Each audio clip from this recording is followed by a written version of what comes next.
B for C for D for E for F for G for goat. Goat means H for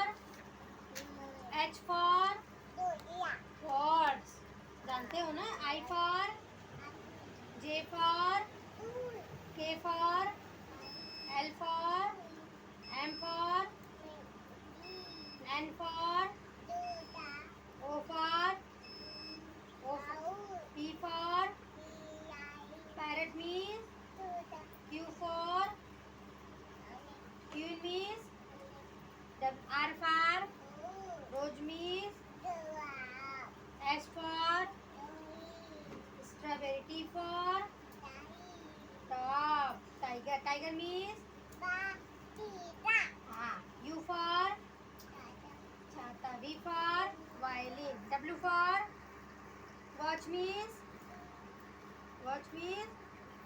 जब चाचा की बारी आ गई.